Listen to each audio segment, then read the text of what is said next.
Oh God, I Think I'm Falling, by Wonder Rider. Read by Mika. Chapter 1. It's like a little prayer. Hello, weary reader. I assume it's late, wherever you are, and you should already be asleep, or working, or doing anything else that is productive and contributes to society, and yet you are here. But rest assured, you are safe here. Take a breath, relax, and lean back. I will not tell you my legal name, but will still be your narrator this evening. And I shall tell you a story about two emotionally constipated assholes who are in love. It's the oldest tale in the book, really. Two people who hate each other and cannot be more wrong for each other, not because they are unlike. They are very alike. But they're also deeply traumatized. Psychopathic asshats who have made it their mission to make each other's lives miserable, and who can't hold a conversation to save their lives. Sound familiar? They will snark, and fight, and bitch, beat each other up, and upstage one another. See those two? They hate each other, someone will say. But at this, I can only smile softly. No, I will say to this fool. No, they don't. Don't believe me? Here you go, fuckface. Logan lives with him now. It has taken Wade quite a while to get familiar with the idea, the knowledge that there is someone in his space again, permanently. That, when he gets up to make his Pop-Tart and coffee, someone was already in the kitchen before him, left a dirty mug on the counter and half a pot of lukewarm coffee for Wade to find. That, in the night when he can't sleep and wants to move his drinking problem from the bedroom to the couch, someone is already there, drinking the expensive whiskey from the shelf, wordlessly offering him the bottle. A problem shared is still a problem, but now there's two idiots on the couch getting drunk in their underwear instead of one. That's how the saying goes, isn't it? And for a while, all that was fine. There were some instances where Wade would have even called it nice. Comfortable, predictable. And then, like he always does, he went and turned a peaceful, begrudgingly harmonious arrangement into a giant pile of shit, lit on fire. It started on a Monday morning, when Wade came into the kitchen, and Logan was there, shirtless, making coffee, and Wade's heartbeat stumbled. You see, being attracted to Logan isn't new. Frankly, Wade's been carrying a torch for Logan since he smiled up at him, blood smeared and bruised in that fucking Honda. But that was fine. That he could manage. Jacking off in the shower to the thought of Logan's abs, totally normal. Half of Tumblr does it, he thought. Why shouldn't he? But this traitorous little stumble of his heart, that has him catch his breath at seeing Logan look so utterly domestic, with his Captain America mug, as he gives Wade something that could almost be a smile. Yeah, that isn't good. Because the last time he felt that was with Vanessa, and yeah, you all know how that ended. So Wade does the only logical thing, the thing that any grown adult would do. He turns right back around and flees the kitchen, hides in his room, and stares at his ceiling. People tend to think that Wade Wilson isn't capable of love, always hiding behind sass and snark and dirty jokes and guns. But that is bullshit. Wade is very much capable of love, so capable he saved the world. So capable, he let himself be turned into Frankenstein's wet dream to have more time with the girl he loved. God, he had loved Vanessa, and he had hated to let her go. He loved, deeply, and recklessly, and now his heart seems to have picked a new victim. Maybe it was a one-time thing, he thinks. Maybe it won't happen again. It does. Of course it fucking does. Not 3 days later. 3 days during which Wade had done his best to avoid Logan at every corner, fled his room not once, but twice, and has felt horribly pathetic the entire time. And when he couldn't avoid him, he insulted him, quipped and bitched in his direction, each word a sting to his chest. Because, honestly, fuck Logan, and his big brown eyes. Fuck him for making Wade feel more alive than he has in years. Fuck him for being comfortable and stable, and fuck him for trying. How dare he? He's the problem here, not Wade. It's all Logan's fault. No one his age should have those abs or that face. Yeah, he thinks, satisfied. It's all Logan's fault.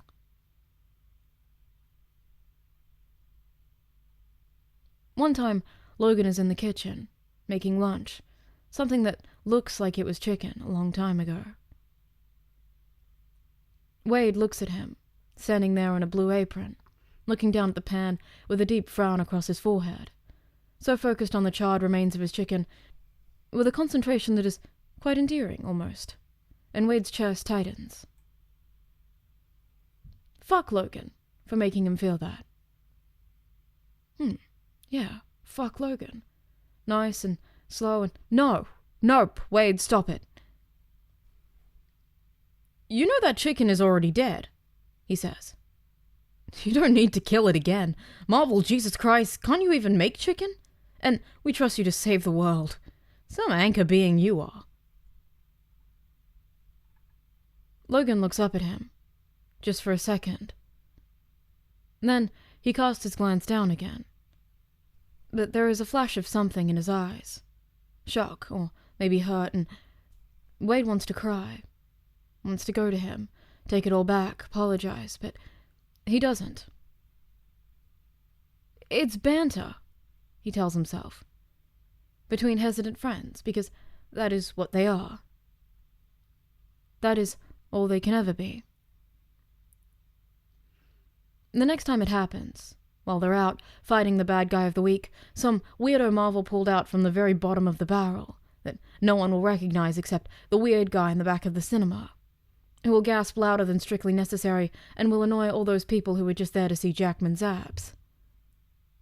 But, unfortunately, the guy isn't all that easy to beat. Logan is just about to drive his claws into the side of one random extra, whose only purpose in the storyline is to die in a splatter of blood and gore, when the friend of said extra hits Logan over the head with a pipe.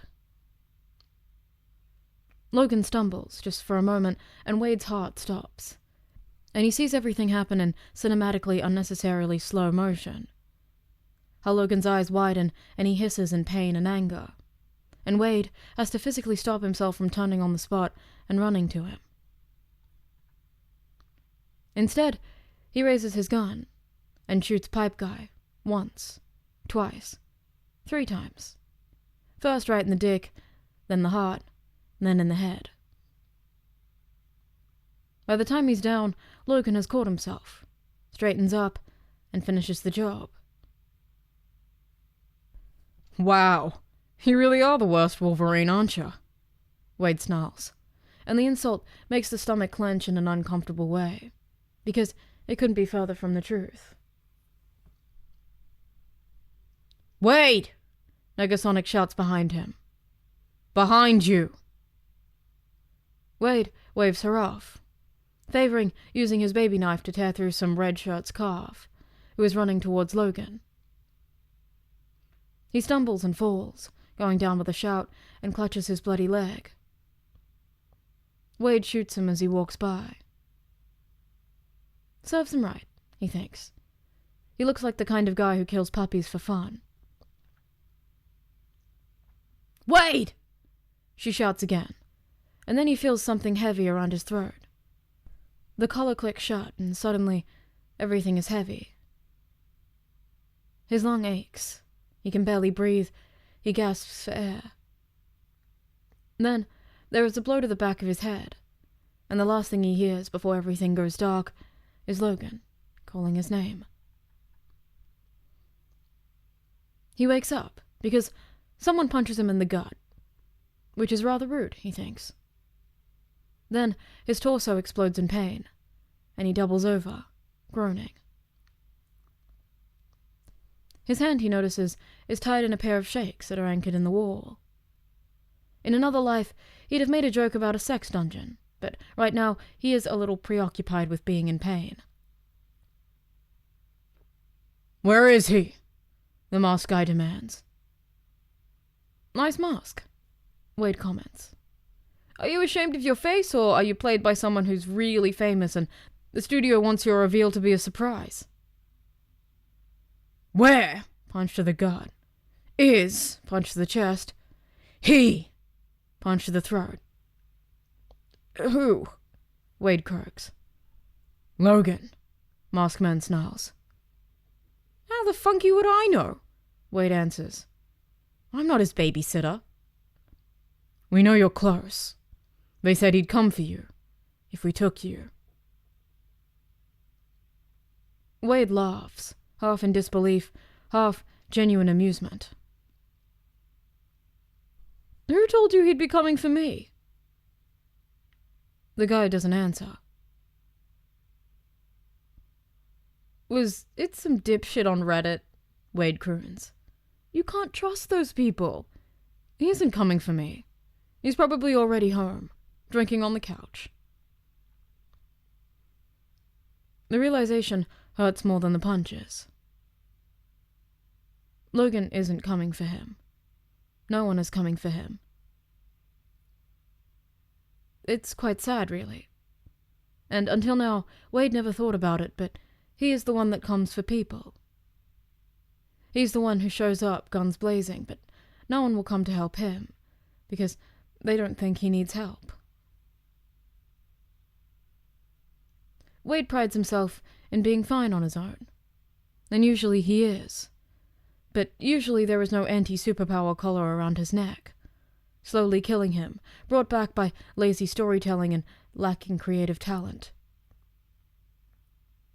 He's all alone. No one will come to rescue Deadpool. Not even Logan.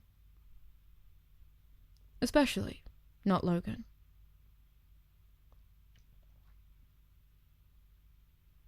The next punch lands square on his jaw. The guy's other hand is still holding onto Wade's suit, squeezing uncomfortably tight in the front. Since he became Deadpool, he's never stopped feeling the pain, but he's gotten quite used to it disappearing almost immediately. Pain has been his constant companion, in every sense, but he did forget how grueling it is, when the pain doesn't fade right away. Another punch lands on his cheek. He can feel the bone explode with pain. His eye is already swelling shut.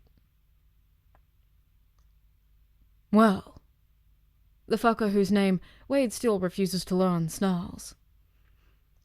"Not so cocky now, are we?" Being slowly beaten to death in a dark basement, while also dying of cancer and probably starvation apparently, is enough to make Wade shut up. Quite pathetically, and the fucker laughs. "Yeah," he says. "I will enjoy this." He raises his arm, behind his head, hand already balling into a fist, and Wade steels himself for the next punch, but it doesn't come. Slowly, Wade peels open his eyes, to find a large hand wrapped around the fist of the fucker. "Touch him again," a voice says behind him, calm, deep, almost a growl. "And you die." Logan steps out from behind him, and Wade almost sobs at the sight of him. He's still in his torn-up suit, blood splattered on his face, and he looks about ready to murder someone. For Wade. And then a horrifying crack rings through the room as the fucker's arm is snapped back, and he goes down, screaming in agony. Serves him right, Wade thinks. Now he knows what it's like, and dead before he can create another plot hole. "Oh, bub," Logan mutters, as he kneels before Wade. "What have they done to you?" His hands fly up to cup Wade's face, just for a second, and Wade freezes. But then Logan seems to remember that this is not something they do, and rips his hands away, and Wade instantly misses them. "Collar," he croaks. And Logan takes a moment to snap back into action, to reach around Wade's neck and investigate the collar. 7, Wade says, praying that the code that Domino figured out is A, universal, and B, still valid. Code. It takes Logan a moment to reach around Wade's neck and fiddle with the pad, but then the collar beeps and falls away, and immediately the pain begins to fade. Wade breathes. Logan reaches up and just tears the shackle from the wall, his biceps not even tensing. Wade finds it hotter than he should. "Okay?" Logan asks. And there is something in his voice, a fearful uncertainty, urgent and stressed. "If I didn't know any better, I'd say you're worried about me." Wade tries to joke. But he sounds hoarse, and entirely too ragged for it to land.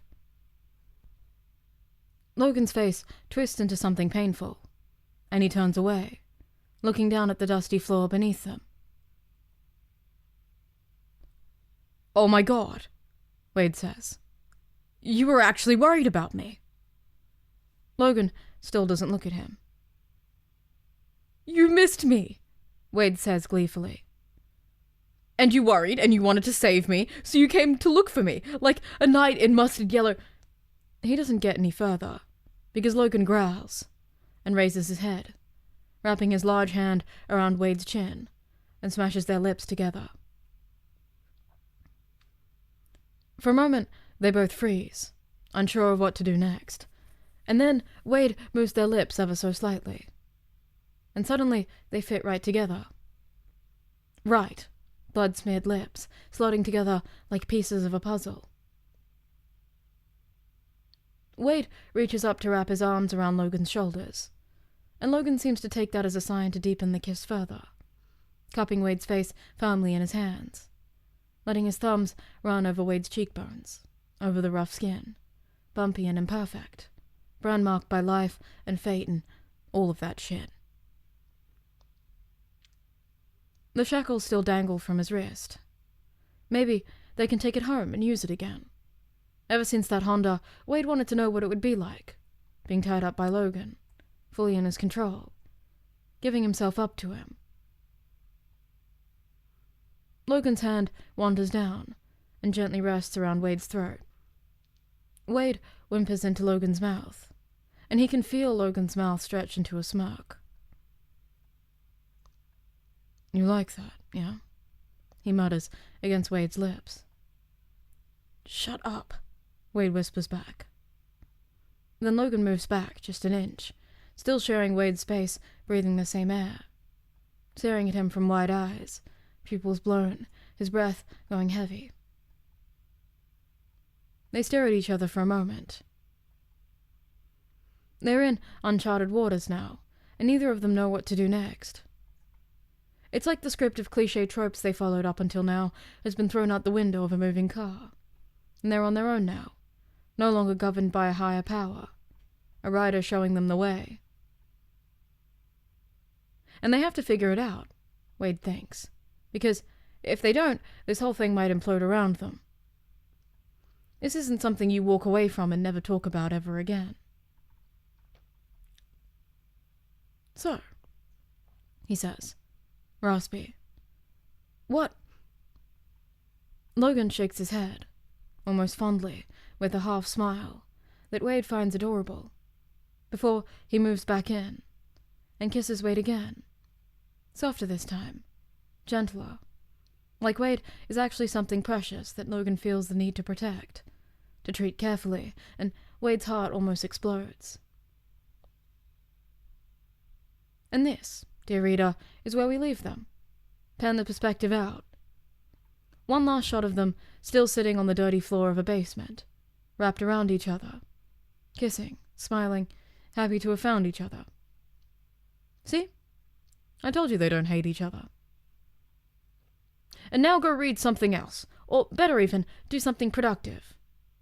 I'm sure you have a long list, or if you can't today for whatever reason, rest assured that you were okay, you were allowed, and I am proud of you. Go find yourself another story. You deserve it. Farewell, my friend. Until next time. Hey, it's Mika. There's another chapter, so don't leave this video. I know that the author's written it so that you can leave, but you can't leave. You're actually forced to be here, and you must stay. Anyway. Chapter 2. I'm down on my knees. Oh, hello there. I see you're back. Bet you didn't think you'd see me again, did you? No? Thought so. Anyways, as I can see, you're avoiding responsibility once again, which is fantastic because I have another story to tell. And what is a story without an audience? Be warned, though. This story is the most cliched, washed-up, cheesy sequel you'll ever see. But so was every Marvel sequel that was trying to ride the coattails of the success of its predecessor, so I think I'll get away with it. So settle in, enjoy your break from reality, and behold God's perfect idiots as they try to, spoiler alert, see for yourself. Wade is vibrating with stress. Literally. His leg has not stopped tapping against the scratched hardwood floors of their flat. He's radiating nervous energy to a degree where even Mary Poppins has fled, and is hiding away in her small wooden doghouse that Logan built her, even though he still claims to hate the dog. He says he built it, so she'll hide in it and he won't have to see her ugly mug, but they both know that's not true. Logan's been enjoying their new place, ever since they moved in.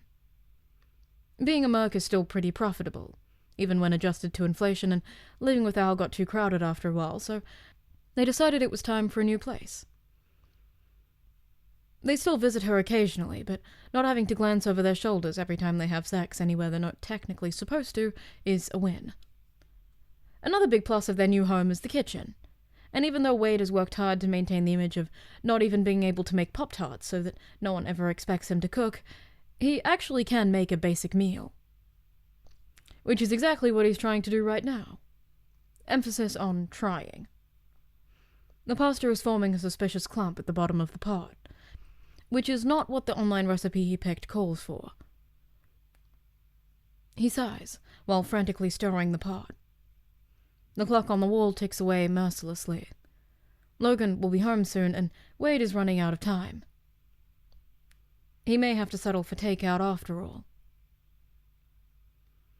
Shawarma won't be the most aesthetically pleasing thing, but he can make it work, even among the rose petals and candles he bought, and has been hiding in a box under the sink in the guest bathroom for a week now, together with the small black box that is burning a hole into the back of his head from where it is sitting on the counter.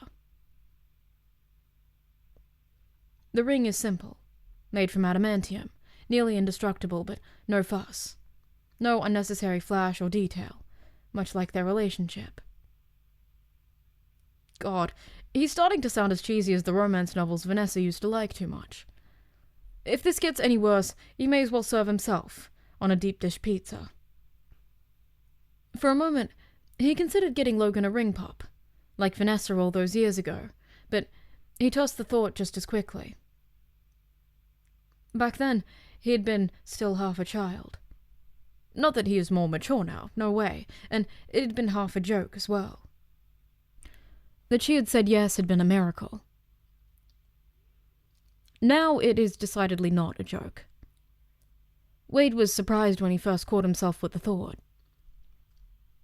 He'd always thought marriage was for other people, for the Janes and Olivers and Bethanies and Toms of the world. Normal people. Not for him. But then Logan had happened, and suddenly the idea of permanence no longer petrified him. It seemed exciting. All his life, he'd hardly ever known what would happen the next day.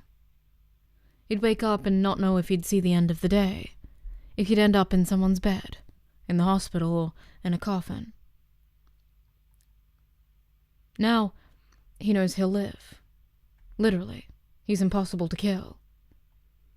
He knows who he'll wake up next to, who will kiss him good morning.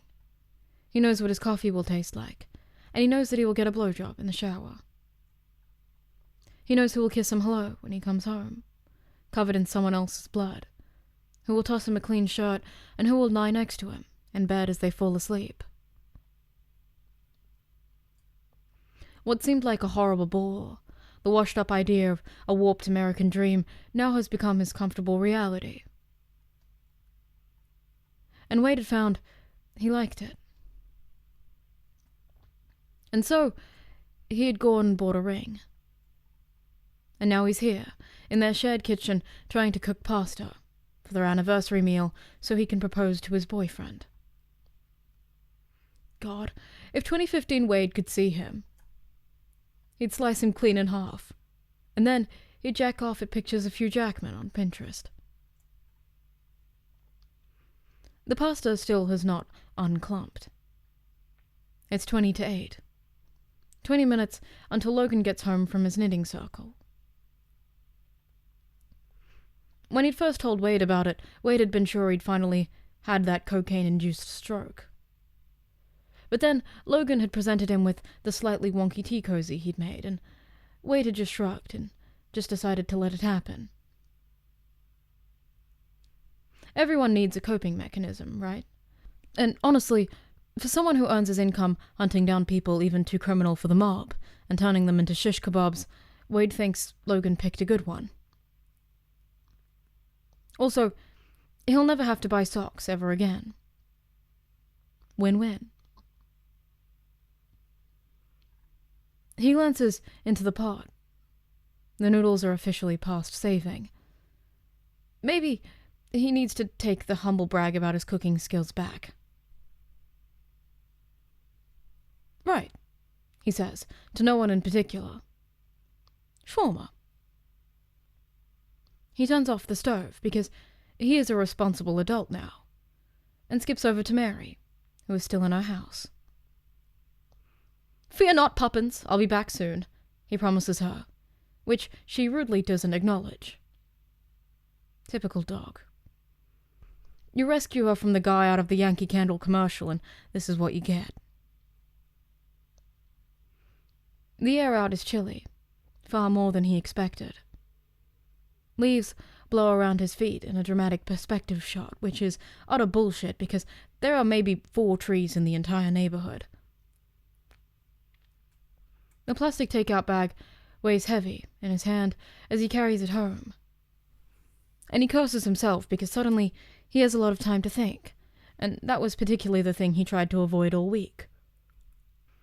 Because even though he is fairly certain he and Logan are on the same page, they never exactly talked about marriage.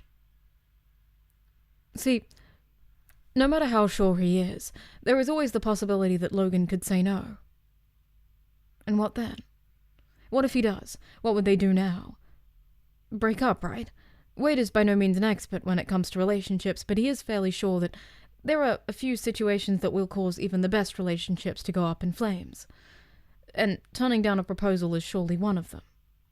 Because nothing says, I don't see us working in the long haul quite like a turned-down ring. God fucking damn it. He is starting to sound like he should be in the bookshop down the street, with a cutesy cartoon cover and a non-removable, soon-to-be a Netflix movie sticker, he thinks, as he unlocks the door. He pushes the door open, looks down, and has to physically stop himself from swearing. Logan's boots are in the entryway, neatly placed next to Wade's unicorn house slippers. So Wade is home early. That means he's inside the flat, where there is a half-set table full of rose petals, a pot of fucked-up pasta, no Wade, and an engagement ring on the counter. Shit. Shit. Shit. Shit. Shit. Shit. Balls. Fuck. Shit. This is bad. But he can't hide forever. That's not his style, and maybe he may still be able to salvage the evening, and even put a ring on it. Which it is not important. Dick joke, just in case that wasn't clear. The way from the entry to the kitchen seems to drag forever. Mary is not in her house anymore, which means she must be in the kitchen, with Logan. Or she's hidden herself in some corner again, waiting for someone to stumble and fall over her. Logan sits at the kitchen table, back turned to the door. Wade looks at him for a second, takes in his broad shoulders, how the black t-shirt he's wearing stretches over them perfectly. "Hey, Wade," Logan says, suddenly. He sounds tense. Wade walks into the kitchen, around the table, until he's facing Logan. Logan looks up to him, just for a moment, and then he casts his glance down at his fingers again. Wade follows his gaze. Logan is twisting the box in his hands, like he's trying to figure out how it works. "So," Wade starts, awkwardly. Their conversations haven't been awkward in a long time, a testament to their comfort. "Wade, what is this?" Logan asks. Wade answers. "What does it look like?" "Wade." Logan tries again. This time, he actually looks at Wade, with big, pleading eyes. "It's an engagement ring," Wade says. "Who is it for?" "Is he for real?" Wade stares at him for a moment. "The old Pakistani guy upstairs," he says. "I saw him in the hallway the other day and figured, sure, why not? I could marry him." He throws his hands up. You numbnut. Obviously." "Why?" Wade blinks. Blinks again. "What do you mean, why?" "Why did you buy me an engagement ring?" "Why? Because..." He breaks off. "Why do you want to get married? To me?" Logan carefully sets the ring down on the table. "Why do I... Logan, I love you," Wade tries. "And I kinda want to spend the rest of my life with you. And if I were less romantic, I'd say tax breaks, but neither of us pay taxes, so that can't be it." "But why? Why me?" "See, if you hadn't been a nosy little kitten and hadn't put your grubby little hands on things that don't belong to you, you'd have gotten to hear the speech I practiced in the mirror for an hour, and you'd know." "There is a speech?" Logan asks. "Well, not anymore." Wade finally drops the white takeout bag on the counter. "Because you obviously don't want it, and I'm not going to submit myself to the everlasting humiliation of you saying no to me." He leans against the counter for support. "Just tell me, Wolfie, can we still be friends, or do we need a custody agreement for the dog?" Wade closes his eyes, squeezes them shut, and just stays still for a moment, cherishing the last moment where his relationship is still okay. At least on paper, because as soon as Logan answers, that might change. "What the fuck?" Logan says. "No, God, Wade, you're so stupid." "Am I?" Wade asks. "Am I stupid for wanting to keep my shred of dignity while you break my heart?" "Wade." Logan rises from the chair. He leaves the ring on the table as he steps closer to Wade. "You're not stupid, I'm just..." He makes a helpless gesture with his hands. "I'm just struggling to understand. Why do you want to tie yourself to someone like me?" "Someone like you," Wade repeats. "Yeah," Logan mutters. "I'm an alcoholic. I earn my cash with murder. I knit hats with old ladies down at the library for fun. I'm broken and old and what? Wade interrupts him. And you think I can do so much better? Logan shrugs. Wade snorts. In case you haven't noticed, I'm no catch either. I have the same job as you. I do cocaine with my old roommate. My face looks like bubble wrap, and so does my dick. And newsflash, even if I could, I wouldn't want to do better, Logan. I want to do you. He chuckles at his joke. Then he looks back into Logan's face. The deep lines he's memorized like a map. The beard that is beginning to grey along the edges. His eyes, and shine suspiciously.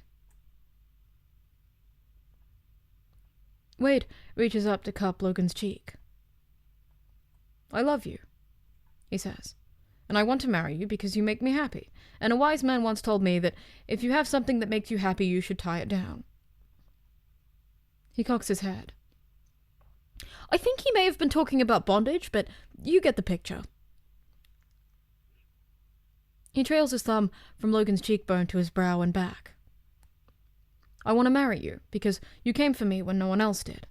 Because you saw my broken ass and you wanted me anyway. Because you kiss me when I have morning breath, and you wash the blood out of my suit, and you fuck me to Madonna, and you stayed. I want to marry you because you stayed when everyone else left.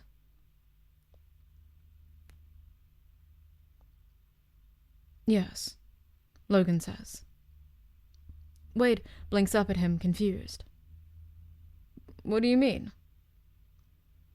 Yes, Logan repeats, a small smile forming on his face. I'm saying yes. You... Wade takes his hand off Logan's cheek to point at him, then at the ring that sits on the table. You mean... Yes, you whack job. Now come here. Wade goes all too willingly, right into Logan's waiting arms, presses their lips together, and pretends he doesn't taste salty tears. Suck it, Marvel. He's getting gay married and there's nothing Disney can do about it. Yes, Logan whispers against his mouth again. God, yes, you asshole. Oh my god, Wade mutters back. We're getting married. I want to wear a dress. Logan laughs, deep and rumbling. Whatever you want, bub. Whatever you want. Oh my god! Poppins can be ring bearer, and Laura and Gambit can be flower girls. Nah, Logan says. I need her as my best man. Best woman. Colossus can do it. Wade grins. Oh yeah, you look adorable in a pink dress. They're gonna hate us, Logan says. Wade shrugs. Maybe, but I don't care, 'cause you love me. Logan rolls his eyes. Heaven help me, but I do. Wade grins and opens his mouth, but Logan kisses him before he can ruin the moment. Must be love.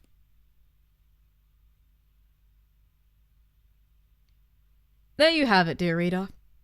I'm going to save you the rest of the diabetes-inducing sweetness of how they put the ring on and have sex on the kitchen table, because I think you have better things to do, such as cleaning, or kitchen, or reading another story. Now, shoot, get out of here. Until next time, please imagine me making a magic whooshing gesture as golden sparkles fly from my hands to guide your way to the fuck out of here. And it's me, Mika. There's one more chapter. You have to keep sticking around, guys. We're not done. Thank you very much. Anyway.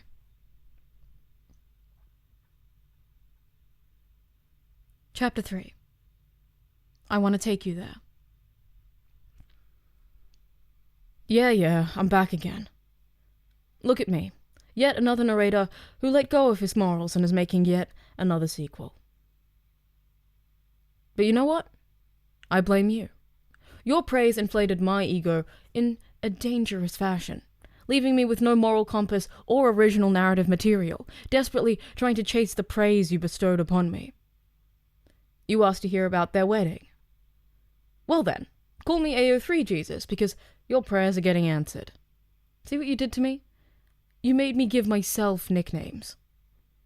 Anyways, here you go. I love you, you're all perfect, never change. Sunlight filters through the curtains of their bedroom as Wade wakes up alone. He stretches and turns over, purely out of a reflex forged by years sharing a bed with a person, searching for a good morning kiss, but no one is there. He blinks against the bright light and lets his head fall back against the pillow. Right. Logan isn't here. It's all Colossus' fault, really. He insisted they uphold tradition. Partners cannot share bed before wedding. And then he'd kidnapped Logan right out of Wade's arms, ignoring Wade's protests of how they're traumatized by kidnappings and Colossus was bringing up bad memories. But he's been ignored. So now he's alone in their bed, on the morning of a day he never thought he'd see. A day Disney and Marvel tried to prevent with joint forces, but not even the Keep Disney family-friendly moms on Twitter could stop them. Suck it, Helen. He's marrying the guy they'd cheat on their husbands with. No questions asked. He sits up and grins as his gaze falls on the suit hanging on the door. It's gorgeous. Red silk with small flowers stitched into them. The petals are formed out of penises. The tailor had raised an eyebrow, but Wade had insisted. If he can't wear a dress, a dick flower suit it is. Before he can marvel, see what I did there, at his suit any longer, the door flies open, revealing Peter, moustache askew with a piece of toast in between his teeth, shirt half unbuttoned, revealing his piercing and chain combination from hell. "Morning, Sugar Bear," Wade says. Peter grins. "Rise and shine," he says. "It's wedding time." He produces a clipboard from somewhere and flips over the first page. Right, Negasonic and Yukio with the flowers. Colossus is handling the caterer and Logan. I'm not sure where Vanessa is, but I think she has the photographer situation under control. Peter takes the toast out of his mouth. Everyone has accepted the invite, by the way, so you're looking at about 150 guests. A queasy feeling settles in Wade's stomach. When did their wedding get so big? Sure, he wants all their friends to be there, but he doesn't even know 150 people. Him and Logan together account for maybe 20 people, if that. He says. He remembers how he and Logan talked about the wedding they wanted. A simple indoor ceremony. Close friends, no big deal. Shawarma and chimichangas from the place down the street for dinner, and a cake that Vanessa baked. All he wants is to marry Logan. He wants a marriage, not a wedding, and now he's here hearing about caterers and florists. "How's Logan doing?" he asks. Peter shrugs. "Dunno," he says. "But I'll get right on that. Don't worry about a thing," he announces, ever the eager star pupil. He turns, stumbles over something, drops the clipboard in a clatter, staggers to his feet, and raises his thumb at Wade. "All good." Then he's gone. "Get dressed," he calls from the depths of his apartment. Wade lets himself fall back against the pillars. The lawn before the mansion is bustling with people when Dopinda drops Wade off. Peter immediately hustles out the back seat as soon as the cab comes to a stop. "Come on, Wade," he calls. "Let's go." "Good luck," Dopinda says. "I'll see you in a minute." Wade straightens the lapels of his suit and climbs out of the passenger door.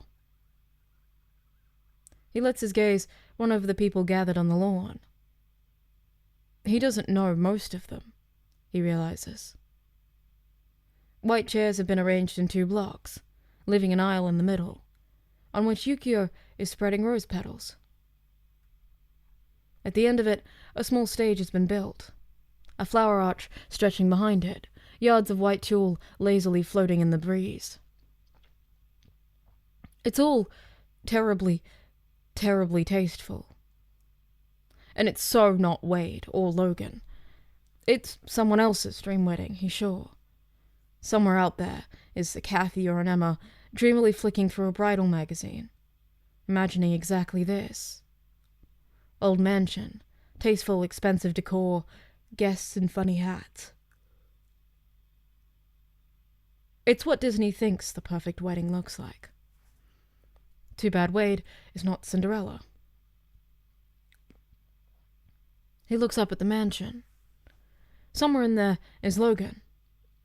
Logan, who Wade hasn't seen in 3 days, and who he really, really misses. It's cheesy, and he knows it. He's in love. Cut him some slack, okay? For fuck's sake. Listen, I've got to piss, he says to Peter, who is frantically checking things off the list clipped to his board. Don't get lost. We need you in 10 minutes for pre-ceremony shots. He probably doesn't mean shots of liquor, Wade thinks, as he hurries across the lawn and into the house. He'll never fail to be impressed by how unnecessarily lavish it is. Paintings of old white dudes along the walls. He grins. It's perhaps the only good thing to come from getting married here. All these old dudes having to watch on as he marries Wolverine, right under their conservative noses. Now, he mutters to himself, where would they hide my Wolfie? Right behind you, dipshit, someone says behind him. Wade whips around. Logan is standing on the bottom step of the staircase. Oh, wow, Wade says. Damn. Logan is wearing a black suit, tailored to perfection. His tie is yellow with a small red heart at the top. Oh my, Wade says. You sure know how to make a girl swoon. You're not so bad yourself, Bob, Logan says.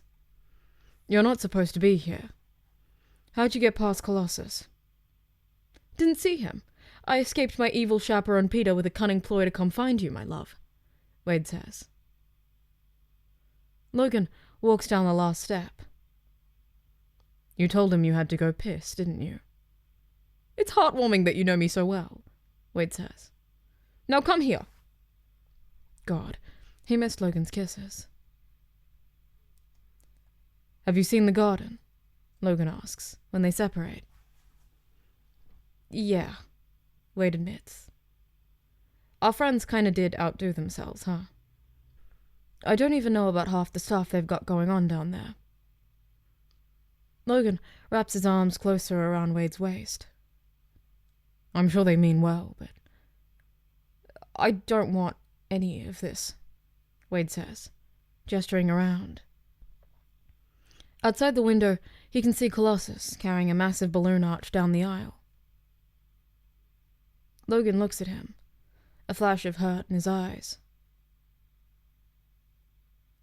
Oh no, Wade hurries to say. Not you, I mean, yes, you, I want you. I want to marry you, but not like this. He points out the window. Neither of us wants this, right? Logan shrugs. I thought it would make you happy, he mutters. So I let them do it. Wade shakes his head. You make me happy, Peanut, he says. He looks at Logan. Neither of us wants this out here, right? He asks. Logan casts down his eyes. Crowds make me nervous, he admits. But I'd do it for you. He hurries to add. Wade reaches up to cup his cheek. Then he grins, takes a step back. He sinks down on one knee before Logan. Logan Howlett, he says, taking both of Logan's hand at his, running his thumb over the ring that sits on Logan's finger. Will you elope with me? Logan frowns down at Wade. Then he smiles, that smile that is all too rare and that manages to give Wade butterflies every time he sees it. Yes, he says. Let's fucking elope. Great, Wade says. Does this place have a back door? Logan grins. Let's find out.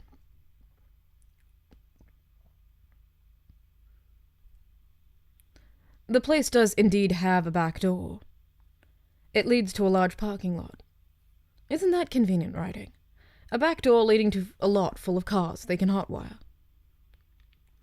Logan looks around, grins, and points to a steel grey car in the third row. Oh no, some poor suburban family will have no way of driving their kids to soccer practice if we take that one, Wade says. But he's already making a beeline for the Honda Odyssey, pulling Logan along. I stand by it. This car fucks hard, he declares, as he steers it out of the parking lot with screeching tires. Logan's hand securely on his thigh. Logan leans over, his mouth dangerously close to Wade's ear.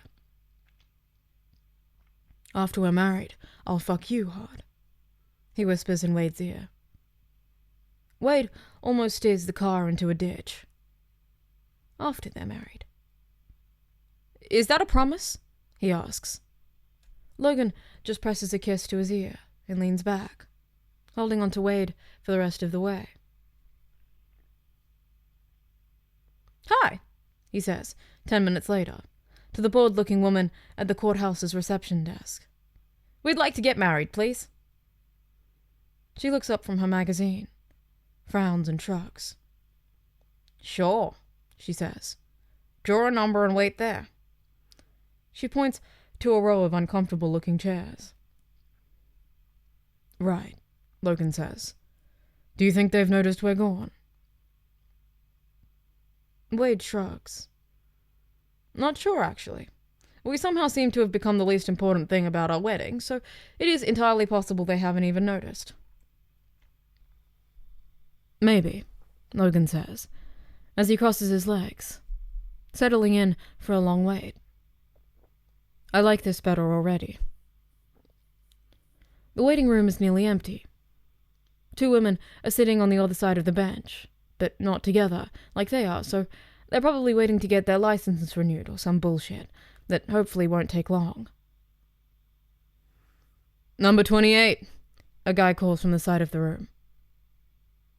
That's us, Logan says, and tugs Wade up from the chair. Let's get married. Wade laughs, giddy and excited. They're getting married. Right, the guy says, before he's even sitting down at the small table in his even smaller office. It's dark and murky and the polar opposite from the event they left behind. Since apparently you have no friends, I will serve as your witness today. Damn, Wade says. No reason to be so mean. Who hurt you? Also, by Marvel law, shouldn't you be a famous cameo? Stan Lee or something? RDJ? The man shrugs, produces 2 sheets of paper, and slams a stamp down on either one. Sign here, he says, and tosses a pen on the table. Wade looks at Logan. Logan looks back with an expression Wade can't quite place. He reaches out and takes Logan's hand in his, trying to at least create the illusion of a wedding, because apparently they stumbled from one extreme into the other. Logan squeezes his hand and reaches for the pen. They sign the paper. Nothing happens. No continental shift, no choirs singing, no dramatic voiceover. Wade frowns. Congrats, you're married. Now scram, the man announces. Logan says. What about vows? I do that crap. The man shrugs. Not my business. You can do that outside for all I care, but get out. People are waiting. Right, Wade says, and snatches the paper off the table. He tugs Logan's hand. That wasn't really what I was imagining either, he admits, when they climb back into the car. We can probably still make the other wedding, Logan suggests. Wade shakes his head. He turns to Logan. Fuck this, he says, waving the paper. And fuck the other wedding. Logan, I love you. He takes Logan's hand, runs his fingers over the ring. You make me happy. You're there when I'm sad, you give me fantastic blowjobs, and you're a good boyfriend, and I know you'll be a fantastic husband too. I don't care where we get married or how, all I care is that it's you. So, I promise that I'll always be there for you. I promise to love and honor you and all that shit. That I'll come for you when Marvel tries to kidnap you for the plot. I take you to be my lawfully wedded husband. You may kiss the groom. Logan shakes his head, but Wade can see the fond smile on his lips. You really trying to get married in a fucking Honda, huh? He asks. Wade shrugs. As good as a place as any, he says. Okay then, bub. Logan straightens his position and leans closer to Wade. I'm not one for this romantic shit, he admits. But you know that, so I guess I'll just say that I love you too. So much I'm marrying you. You believed in me when no one else did, and you made me a better person and a better Wolverine. The best Wolverine. Wade interrupts him with a nod. Logan gently flicks his arm. I promise you that I'll give you your morning blowjobs in the shower, and that I'll walk your fucking immortal dog, and that I'll have your back when someone tries to kill us again. Wade. He swallows. I never told you this, but when you got taken that day, when we got together, we didn't know where you were. We didn't know if you were alive, and those were the worst hours of my life. Worse than anything that happened in my old universe. And I never want to feel like that again, so I vow to never leave your side and to hurt anyone who hurts you. Wade's eyes burn suspiciously. He quickly reaches up to wipe at his cheeks. You ass, he says. You weren't supposed to be cheesy. Logan shuts him up. Guess you bring that out in me. Now can I please kiss my husband? Husband, Wade repeats. The word sounds foreign on his tongue. Never in his life had he thought he'd really end up being someone's husband. Yes, he says. Kiss me, please. Logan kisses him.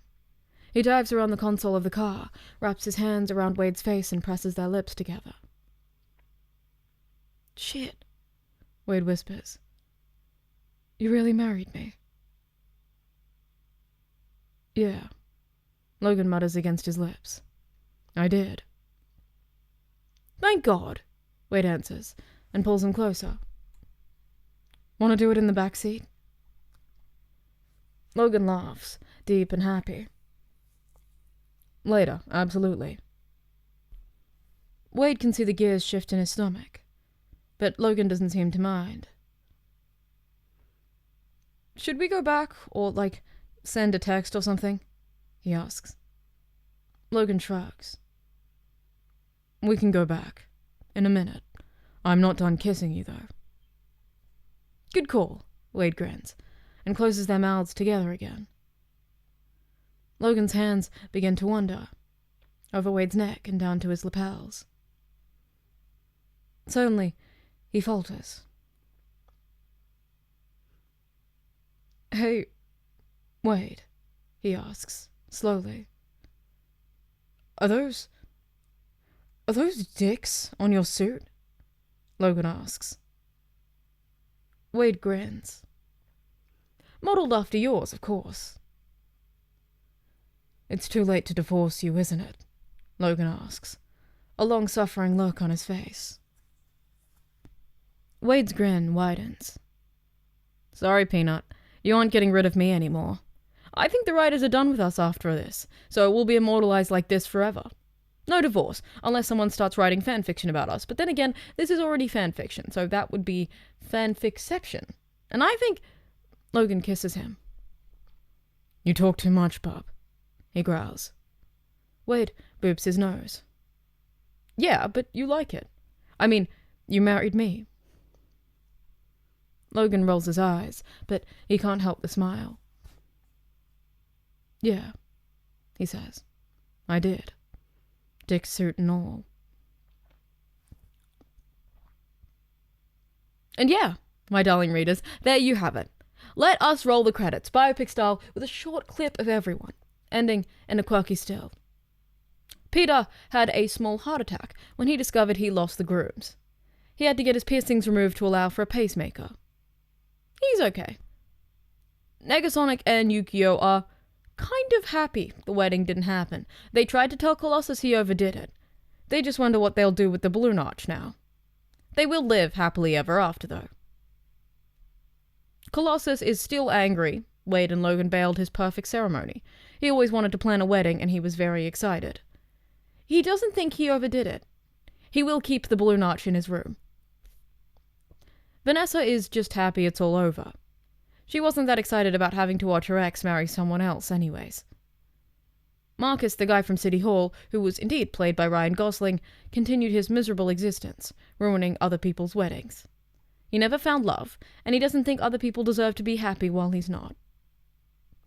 And Wade and Logan went on to stay happily married for the rest of their lives, sharing their flat with Mary Poppins, murdering people for money. They are very happy. So, there you have it. See, it is okay. You can go now. They are happy. I promise you. I've done my part in feeding your hyperfixation, I believe. Now it's someone else's turn to make sure you get your fix. I cannot express how honored I am that you all took this journey with me. You were truly the perfect audience. Now, get out of here. Go forth into the light. Do something else, please. I beg of you. There is no after-credits scene. Don't bother looking. Hey, it's Miko. This is your after-credit scene. Thank you for listening to this fanfiction.